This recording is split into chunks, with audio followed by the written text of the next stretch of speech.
Tonight, in our tribute to Bingo O'Malley.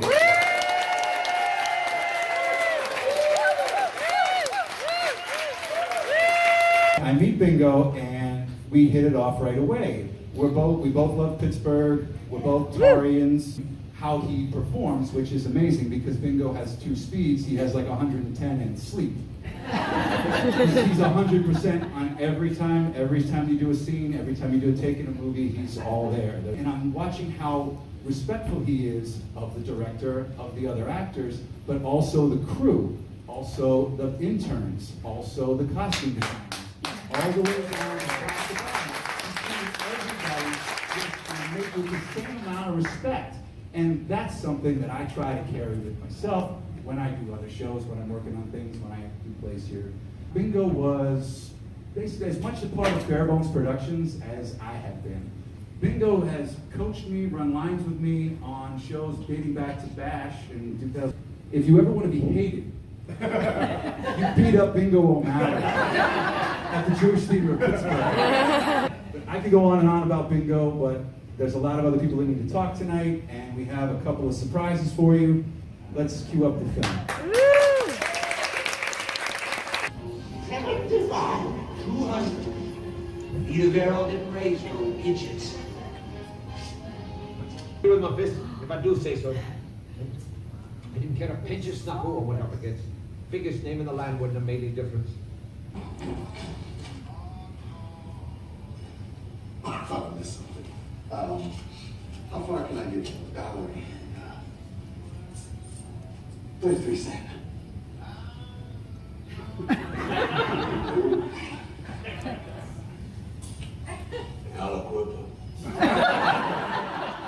The results are sent to the Institute of Biological Research at Berlin, Alabama. Mr. Bannon, will you join the I've got orders not to.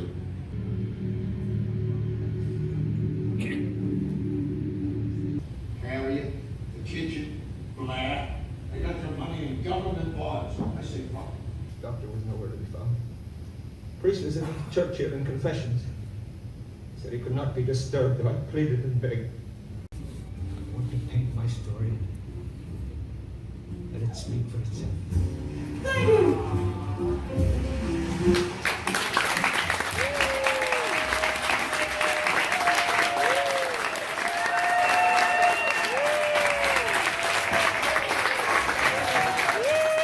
That was the short version. We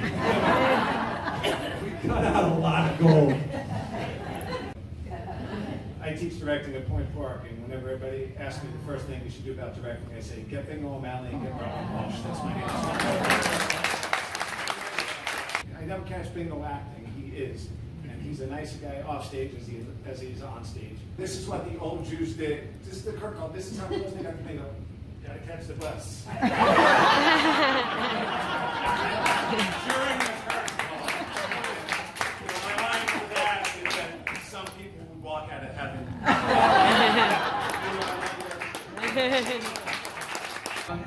And it's a little bit like going to your own wake, I guess. You know, everyone's saying all these nice things about you. But I think really the agenda, Patrick, is to convince you to come back for one more performance. I spent all of the years that I was in Pittsburgh and some of the years after I left Pittsburgh trying to convince you to do things. And so once I got Bingo, I was able to get Helena. And then once I got Bingo and Helena, I didn't really have to do any work. It's kind of like what you were saying, Rich. You know, you just cast them and then let them go. And so I called Bingo back after he had rejected me one more time. And I said, we're in trouble, we need help. Can you please do this? And on that basis, he said yes. And he came in, and this was a Friday morning, and I think the first performance was on a Saturday night. By Saturday night, he was completely off book, kicked ass. No one knew that he wasn't meant to play. Well, he was meant to play that role. No one knew that he was replacing someone at the last minute, and he really saved our ass. Bingo, you've been a huge, huge part of my life and so many other people. And we want to thank you and honor you and congratulate you. All of you.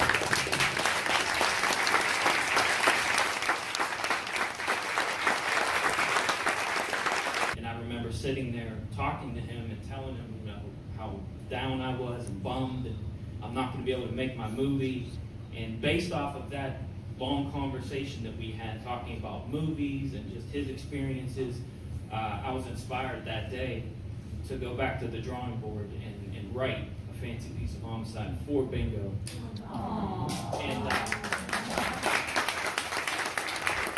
And we had about a 4-hour meeting in his kitchen where we didn't even talk about the film at all. We actually just talked about movies that we love and a lot of our same interests.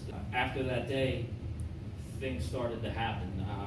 I started to get calls from people who I'd never met before, who had heard that I had gotten Bingo O'Malley attached to the project, and they just wanted to come in and help any way they could to help get the project up on the big screen.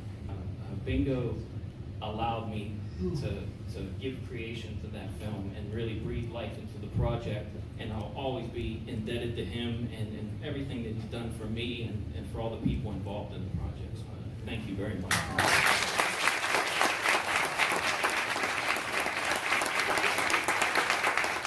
And he said, you know, I'd like you to read opposite Bingo O'Malley in an audition to see if you can stand up to him. Ask me, I mean, it was one of those points where somebody could have told you that you sucked, and you might never have done it again. And what he really did was he asked me about 25 questions about character things. Did you think about this? What about that? Why was this? Why was that? And it was all from, he wasn't even speaking critically, he was just asking. And I left so completely inspired to work harder, work better, and I felt like I was a rock star because Bingo O'Malley came to my play and talked to me afterwards. I was there, and Bingo has been there always. Bingo's always there, and in rehearsals guiding us, and anytime there are moments when I don't know, I just don't know, you know? I don't know. And I look at Bingo, I look, and I can read the whole thing. If you're lucky enough to get Bingo on stage, your work is behind you. I love you, sir. You have been a driving, supporting, creative force in my life, and I will never be able to thank you enough.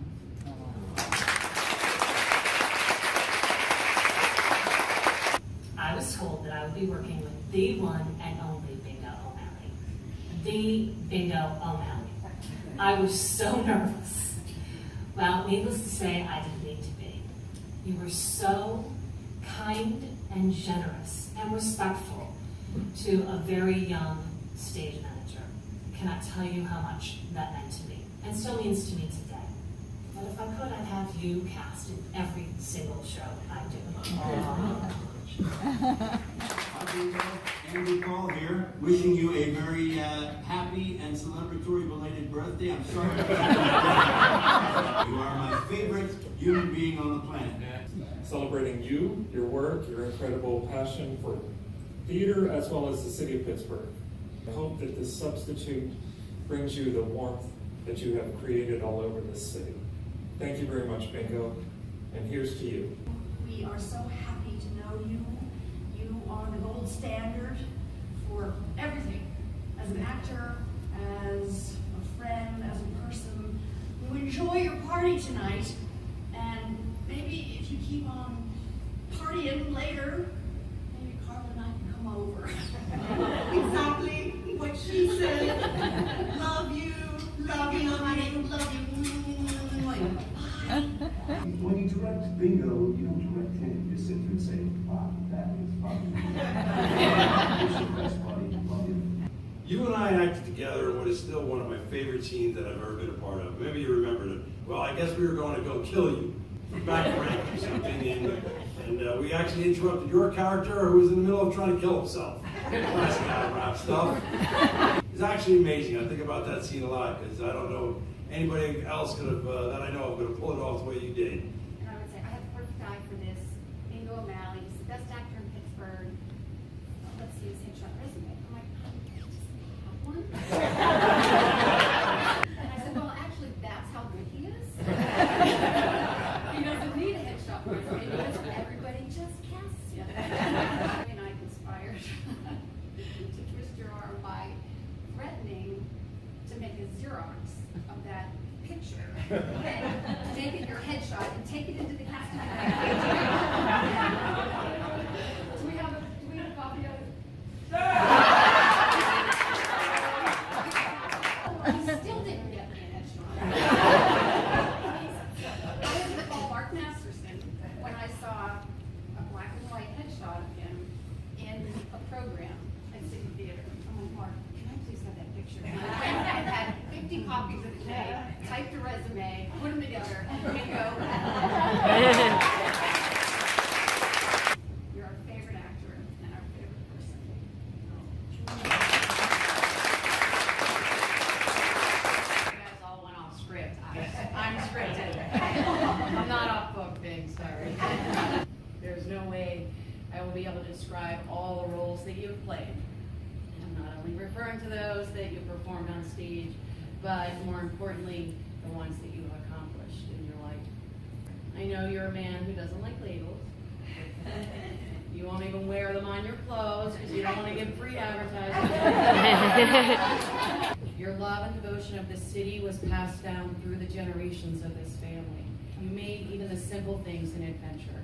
You changed normal day life into a constant game or competition. A daily walk in Shinley Park would entail jumping on rocks down the stream and performing under the bridge. The simple task of walking up or down the stairs in your house would mean screams and upturned furniture so that someone could claim, nobody sees me on the stairs. I'm confident I can credit you with prompting the younger generations of our family to create performances whenever we were together. With you at the helm, every holiday was filled with cutthroat games, trivial pursuits, and password, and games that you had invented. Each Christmas was the tradition of the grab bag, and no matter how old or young, you encouraged family members to steal gifts and send them crying to the Too many times to count, I'm sure, someone would question why you didn't take your amazing talents to either New York or California. To use a quote from one of your interviews, you knew you had the best of both worlds, your family and great theater. To you, it never seemed worth the trouble to leave Pittsburgh for any long period of time. Everything you were passionate about was confined within the areas of these three rivers. But to be honest, even if you tried, you would just get lost.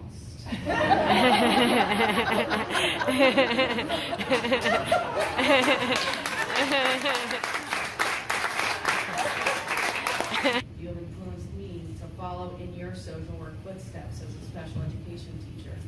I remember when I was offered a difficult job at the beginning of my career, I called you for your advice, and you clearly stated that sometimes you work your way out of hell, and then it can only get easier from there. You were right. From the time you were 8 years old, you took on the sole responsibility of tending bar for your uncle because he had fallen ill. Standing on a milk crate to pour drinks for the customers, you consoled and counseled the regulars. As a priest, you gave real advice in the confessional, even though it was against what was prophesied in the Catholic religion.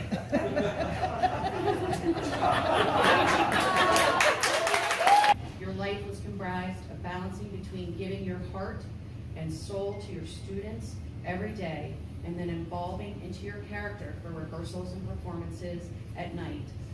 Thank God Eileen called you every day to make sure you were awake. You are witty, distinctive, superstitious, passionate, and headstrong.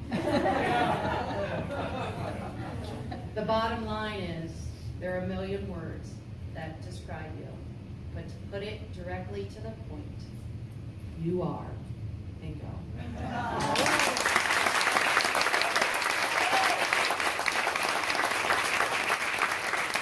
An actor. Bingo had a day job, which was also a night job and an all-around job. You can't go anywhere with Bingo. It was funny. One night we almost got in a bar fight at the Modern Cafe on the north side because Bingo does not allow anything bad to happen to anyone. Right? So if somebody says a crossword to a girl at the bar that he doesn't even know, Bingo's chest's out, and he's there like this. So we're trying to break this fight up. Somebody's doing this, that, and then the bartender comes around and goes, "Mr. O'Malley." We started going to plays a lot together, and listen, Bingo doesn't like an awful lot of the things he sees. I don't know where you all get the idea he's such a nice guy. So, it's been just a wonderful relationship.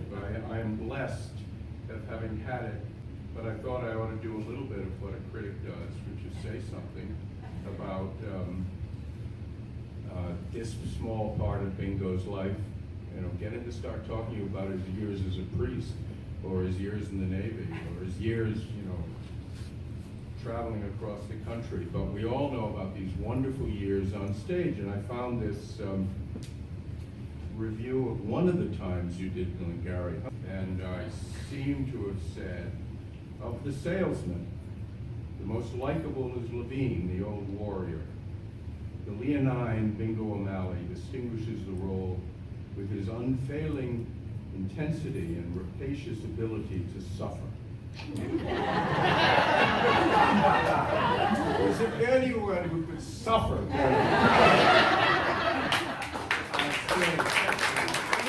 The thing I can say about Bingo on stage and all these performances over the years is he's always the same. It's always coming from here.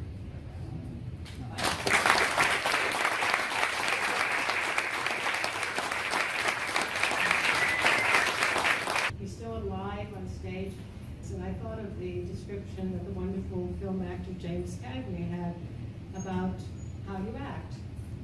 He said all you have to do is learn the words, hit your mark, stand your ground, look the other guy in the eye, and tell the truth. And telling the truth is what Bingo does, always. I mean, he just tells the truth. I think that's exactly what got him in trouble with the church.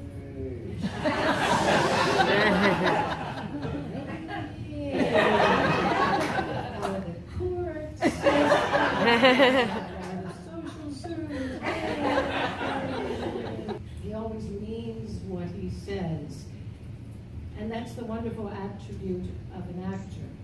There's nobody I'd rather be on stage with than Bingo O'Malley. There's nobody I'd rather be in life with than Bingo O'Malley. But now I say I've lived in the time of Bingo O'Malley, and I'm so grateful. I love you, darling, so much.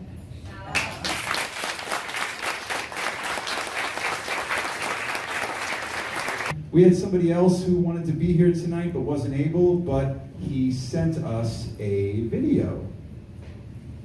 Who's our next surprise guest? I'm Bill Paduno, from the mayor's office, and I'm here on behalf of the people of Pittsburgh. Bingo, thank you. I wish I could be there personally, but I wanted to take a moment to thank you for all you've done for the city of Pittsburgh and our entire region. All that you've done by mentoring not only actors, but people who needed help. Whereas Bingo O'Malley, the youngest of 4 children, was born and raised in Pittsburgh's Lower Oakland. His fireman father and his mother, the neighborhood nurse, instilled in him a sense of service to others. Whereas in the late 1950s, Bingo, a 19-year-old Navy radar man stationed in Key West, was browsing in a bookstore when a woman invited him to audition for the local theater's next show. He won the part and became so enamored with acting that he once went AWOL to perform. Whereas Bingo O'Malley hitchhiked across the country several times. He always came back to Pittsburgh. He has worked as a juvenile probation officer, school social worker, guidance counselor, and was also a member of the priesthood. And whereas Bingo has performed extensively for the Lab Theater, City Theater, Barebones Productions, and in more plays including Bent, Glengarry, Glen Ross, The Gray Zone, and Dot. Named Performer of the Year by the Pittsburgh Post-Gazette, he has appeared in numerous films and television roles such as Out of Furnace, Creepshow, The Kill Point. And whereas for over 7 decades, Bingo O'Malley has shared his art with our city and is beloved for his portrayals including Andrew Carnegie, Willie Loman, and Clarence Darrow. Recognized as our finest actor, his proudest role remains being a true son of Pittsburgh. Now, therefore, be it resolved that I, William Peduto, Mayor of the City of Pittsburgh, do hereby declare August 19, 2018, Bingo O'Malley.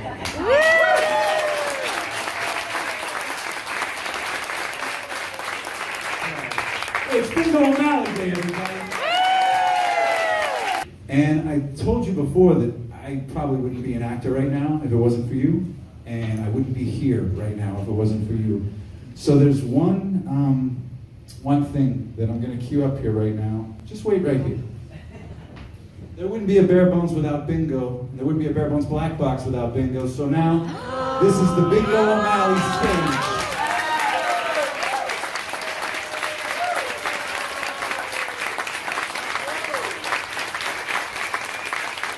This is going to hang in the lobby.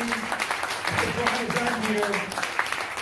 And there's a painting here that was done by none other than Melissa Martin.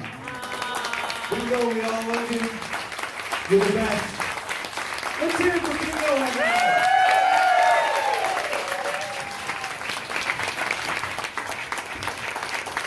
Thank you all for coming out tonight. Thank you, Bingo.